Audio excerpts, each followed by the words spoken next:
Hello everyone, कैसे हैं आप सब। एक बार पुनः शिव कोचिंग क्लासेस पर स्वागत है। उम्मीद करता हूं आप सब अच्छे होंगे, मस्त होंगे, बेहतर होंगे, आपकी पढ़ाई बेहतर चल रही होगी। क्लास 11th केमिस्ट्री में बच्चों चैप्टर 3 स्टार्ट है, जिसमें आज हम बात करेंगे डी ब्लॉक के तत्वों के बारे में और डी ब्लॉक के तत्वों के गुणों के बारे में। इसके पहले बच्चों मैंने आधुनिक आवर्त सारणी आपको समझाया था, मेंडलीव की आवर्त सारणी भी समझा दी थी। वैसे तत्वों का जो वर्गीकरण किया गया था आधुनिक आवर्त सारणी में, तो वर्ग की संख्या टोटल 18 थी और बच्चों आवर्त टोटल कितने 7 थे। इसके बारे में हमने पूरा डिटेल समझा रखा। फिर ब्लॉक के आधार पर तत्वों को बांटा गया, S block, P block, D block और एफ ब्लॉक, 4 ब्लॉक में बांटा गया। जैसे हमारा एस ब्लॉक का जो तत्व है बच्चों, वो पहले और दूसरे समूह में जितने भी एलिमेंट्स हैं वो एस ब्लॉक का तत्व है। और एस ब्लॉक का तत्व क्यों कहा गया? क्योंकि अंतिम इलेक्ट्रॉन जो है एस कक्षक में प्रवेश करते हैं। जैसे बच्चों पी ब्लॉक के तत्वों को किस प्रकार से व्यवस्थित किया गया कि ऐसे एलिमेंट्स जिनके अंतिम इलेक्ट्रॉन पी ब्लॉक यानी पी कक्षक में प्रवेश करते हैं वो आपके पी ब्लॉक के तत्व कहला गए, और ऐसे एलिमेंट्स या तत्व जिनके अंतिम इलेक्ट्रॉन डी कक्षक में प्रवेश करता है वो डी ब्लॉक का एलिमेंट्स कहलाया। अब ये कक्षक वगैरह क्या है तो चैप्टर 2 में आपने पढ़ा, आप बाहु का नियम पढ़ा, हुंड का नियम आपने पढ़ा। तो भैया आप बाहु के नियम के आधार पर बढ़ते हुए ऊर्जा स्तर के आधार पर या बढ़ते हुए ऊर्जा कोष के आधार पर इलेक्ट्रॉन भरा जाता है। जिसकी पहले ऊर्जा कम होती है उसमें पहले इलेक्ट्रॉन, या कक्षक में जिसकी ऊर्जा अधिक होती है उसमें बाद में इलेक्ट्रॉन भरा जाता है। जैसे कोष में बढ़ते हुए ऊर्जा स्तर पे इलेक्ट्रॉन भरा जाता है, वैसे कक्षकों में भी इलेक्ट्रॉन जो है बढ़ते ऊर्जा स्तर पर भरा जाता है। तो यदि अंतिम इलेक्ट्रॉन एस कक्षक में प्रवेश कर रहा है तो आपका एस ब्लॉक का एलिमेंट्स कहलाया। यदि बच्चों अंतिम इलेक्ट्रॉन पी कक्षक में प्रवेश कर रहा है तो पी ब्लॉक का एलिमेंट्स कहलाया। यदि अंतिम इलेक्ट्रॉन डी कक्षक में प्रवेश कर रहा है तो डी ब्लॉक का एलिमेंट्स कहलाया। तो यहां पर डी ब्लॉक के तत्वों की कहानी समझ में आ गई होगी कि इन तत्वों के सबसे बाहरी 2 कक्षा पूर्ण रहते हैं। ये तत्व अंतिम कोष में डी ऑर्बिटल्स में इलेक्ट्रॉन के प्रवेश से बनते हैं।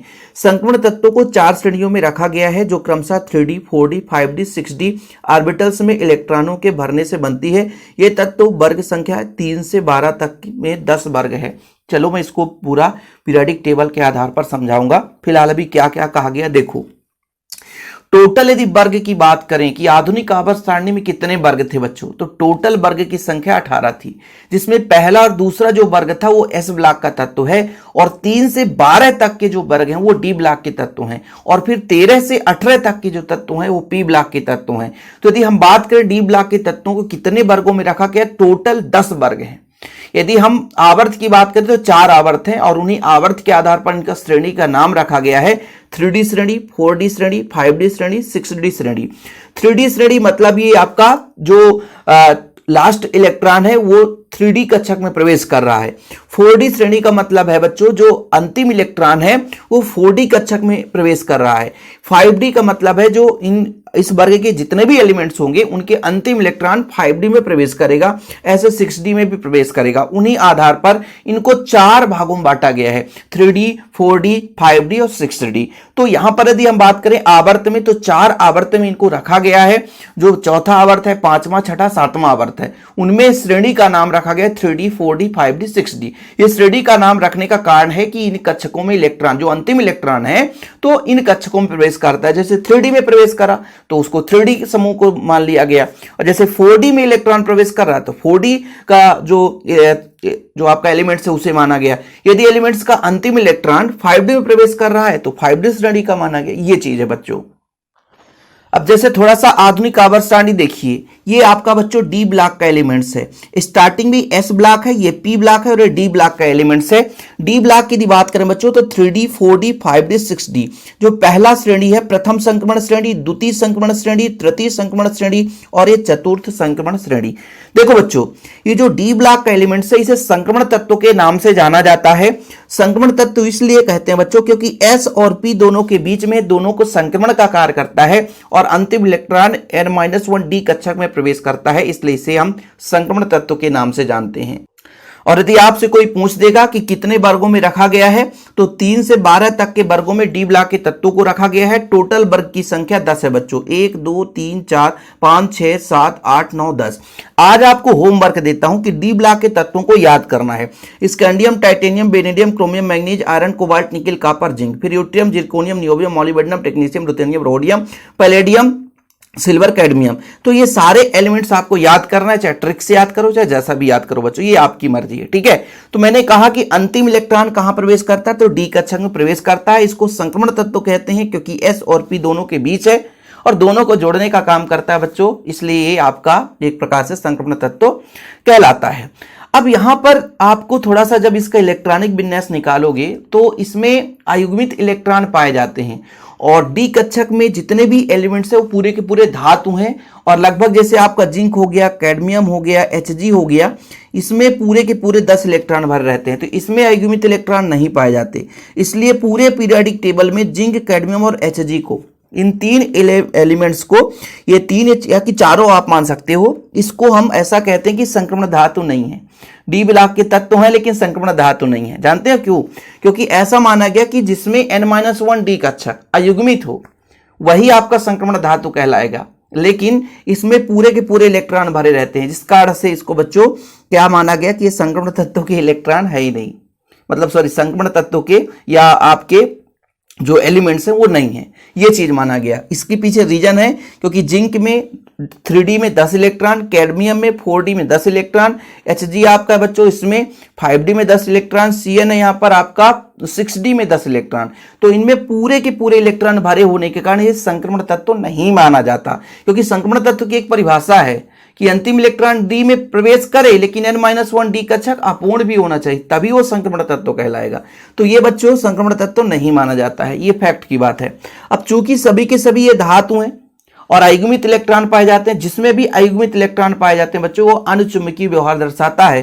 तो जो संक्रमण धातुएं हैं ये अनुचुंबकीय व्यवहार दर्शाते हैं और यहाँ पर इलेक्ट्रॉन युग्म ग्रहण करने की क्षमता होती है, इसलिए संकुल यौगिक का भी निर्माण करते हैं। जब आप 12th क्लास में जाओगे तो संकुल यौगिक कौन बना सकता है, ऐसा कौन सा धातु है जो संकुल यौगिक बना सकता है, जो इलेक्ट्रॉन युग्म ग्रहण कर सके, जो इलेक्ट्रॉन युग्म पूरा जोड़ा इलेक्ट्रॉन का ग्रहण कर सके, वही आपका संकुल यौगिक बनाता है। जो इलेक्ट्रॉन का युग्म या जोड़ा ग्रहण नहीं कर सकता वो आपका बच्चों संकुल यौगिक नहीं बनाएगा, ठीक है। और इसमें रंगीन आयन बनाने की भी क्षमता होती है। रंगीन आयन कैसे बनता है, जैसे मान लीजिए अयुग्मित इलेक्ट्रॉन है, इलेक्ट्रॉन निम्न ऊर्जा स्तर से उच्च ऊर्जा स्तर पर जाता है तो कुछ रंगों को अवशोषित करता है, जिन रंगों को अवशोषित नहीं करता उनको निकाल देता है। जैसे दृश्य प्रकाश में कई रंग होते हैं, तो जिन रंगों का अवशोषित कर लिया उसका पूरक जो रंग होता है वो दिखाई देता है, इसलिए रंगीन आयन भी बनाते हैं। ये सारे इसकी प्रॉपर्टी हैं बच्चों। तो बहुत कुछ नॉलेज आपका क्लियर हुआ। प्रॉपर्टी में पहला नंबर देखिए, डी ब्लॉक के तत्वों के बाह्यतम कोष में 1 या 2 इलेक्ट्रॉन तथा पिछले कोष में 9 से 18 इलेक्ट्रॉन होते हैं। बाह्यतम कोष की बात की जा रही है। अब बाह्यतम कोष की बात कहां से आ गई, कहानी कहां से शुरू हुआ, देखो भाई, ये आपका पहला कोष होता है, दूसरा कोष होता है, फिर तीसरा कोष होता है, फिर ये चौथा कोष होता है। तो इसका जब इलेक्ट्रॉनिक विन्यास निकालते हैं बच्चों, इलेक्ट्रॉनिक विन्यास हो सकता है आपसे ना बन रहा हो, तो यहां पर लिखना n-1, डी में आपका 1 से 10 इलेक्ट्रॉन होता है और जो NS होता है उसमें 1 से 2 इलेक्ट्रॉन होता है। तो जो NS है मतलब बाह्यतम कोष में S में केवल इलेक्ट्रॉन प्रवेश करता है बच्चों, इस कारण से कहते हैं कि बाह्यतम में केवल 1 या 2 इलेक्ट्रॉन होता है। और इसके अंदर n-1d है, इसके अंदर आपका P भी हो सकता है क्योंकि n-1p भी होगा, तो इसमें भाई साहब 9 से 18 इलेक्ट्रॉन हो सकते हैं। यानी बाह्यतम कोष में केवल और केवल 1 या 2 इलेक्ट्रॉन होते हैं। इसका समान इलेक्ट्रॉनिक विन्यास हो गया n-1d 1 to 10 ns 1 to 2, मतलब n-1d में 1 से 10 इलेक्ट्रॉन हो सकते हैं। लेकिन ये कोष की बात की जा रही है, बहुत मन में कंफ्यूजन होगा कि ये सर आप बोल रहे हो 9 से 18, यहाँ पे डी में तो 1 से 10 ही होगा। तो मैं ये कहता हूं कि बाह्यतम कोष में केवल एस में प्रवेश करता है, लेकिन उसके अंदर पी में भी जाता है ना, इसलिए 9 से 18 इलेक्ट्रॉन भर सकता है, ठीक है। डी कक्षकों में इलेक्ट्रॉन के भरने के कारण इन्हें डी ब्लॉक का तत्व कहते हैं। ये आपको स्टार्टिंग में बता दिया कि डी ब्लॉक का तत्व कौन कहलाएगा, जिसका अंतिम इलेक्ट्रॉन डी कक्षक में प्रवेश करेगा, ठीक है। चलिए, ये जो डी ब्लॉक के जो तत्व हैं बच्चों, वो परिवर्ती आक्सीकरण अवस्था भी प्रदर्शित करते हैं। ये सभी के सभी जितने भी एलिमेंट्स हैं वो धातु हैं और धातु का गलनांक क्वथनांक क्या होता है, उच्च होता है। तो आपको पता ही है, तो इसका प्रॉपर्टी आसानी से याद हो जाएगा। मैंने बताया भी कि ये जो है बच्चों, इनमें अयुग्मित इलेक्ट्रॉन पाए जाते हैं। अयुग्मित इलेक्ट्रॉन पाए जाते हैं, क्या अयुग्मित इलेक्ट्रॉन पाए जाते हैं। इस अयुग्मित इलेक्ट्रॉन के कारण इनमें अनुचुंबकीय गुण दर्शाता है, क्योंकि वो आकर्षित करने की क्षमता होती है। अगला है ये संकर यौगिक। संकर का मतलब होता है संकुल यौगिक। संकुल यौगिक क्यों बनाता है, क्योंकि जैसे कॉपर है ये धातु हो गया, ठीक है, और ये धातु है बच्चों, ये इलेक्ट्रॉन युग्म ग्रहण करने की क्षमता रखता है, इसलिए संकुल यौगिक बनाता है। और रंगीन आयन के बारे में बताया है कि ये रंगीन लवण बनाते हैं। डी ब्लॉक के धातुओं और उनके यौगिक में उत्प्रेरकीय गुण होता है बच्चों। उत्प्रेरक का मतलब ये होता है, देखो उत्प्रेरक कौन प्रदर्शित कर सकता है, जिसमें अयुग्मित इलेक्ट्रॉन होंगे, स्थान होगा, जगह होगा। जैसे मान लीजिए शादी बारात होती है तो एक पैलेस होता है जहां लोग आकर के ठहरते हैं, शादी कराने का काम करते हैं। ऐसे ये अभिक्रियाओं में ये उत्प्रेरक का काम करते हैं, अभिक्रिया को संपन्न कराने का काम करते हैं। तो बच्चों डी ब्लॉक के जो एलिमेंट्स हैं उत्प्रेरक का काम करते हैं, है ना। तो कुल मिला के जैसे शादी में जो आपका एक पैलेस होता है, जगह होता है, तो वहां पे वो शादी कराने का काम करता है। ऐसे यहाँ पे डी ब्लॉक के तत्वों के पास अयुग्मित इलेक्ट्रॉन रहते हैं, जिस कारण ये पहले कहते हैं आ जाओ भाई मेरे पास बैठ लो, फिर कोई व्यक्ति आएगा उसके साथ तुम लिपट जाना। ऐसे ही तो होता है कि दो पदार्थों को अपनी ओर आकर्षित किए, धातु की सतह पर अपने आप में अवशोषित कर लिया और फिर बोले मिल जाओ भैया, फिर चले जाओ, ये चीज हो जाता है। जैसे शादी में दो पार्टी आती है, बोले भाई यहाँ शादी वादी कर लो और फिर चले जाओ, यही कारण है। देखो एक चीज और मैं जब बता रहा था बच्चों, ठीक है, कि समूह 12 के तत्वों में जिंक, कैडमियम, Hg के बाह्यतम कोष पूर्ण रूप से भरे होते हैं, जिनमें डी कक्षक पूर्णतः भरे हैं। ऐसा होने का कारण है कि इसमें आयन ज्ञात नहीं होता है और डी कक्षक जो अपूर्ण होते हैं, अतः इस वर्ग के तत्वों को संक्रमण तत्व नहीं मानते हैं। थोड़ा सा अटपटा इसका लैंग्वेज है। कहने का मतलब ये हुआ कि जो 12वां समूह है उसमें ये जो एलिमेंट्स है इसमें डी में पूर्णतः इलेक्ट्रॉन भरे होते हैं, जिस कारण से इसे संक्रमण तत्व नहीं माना जाता। क्योंकि संक्रमण तत्व का परिभाषा है कि वही संक्रमण तत्व कहलाएगा जो जिसमें n-1 डी कक्षक अयुग्मित होंगे।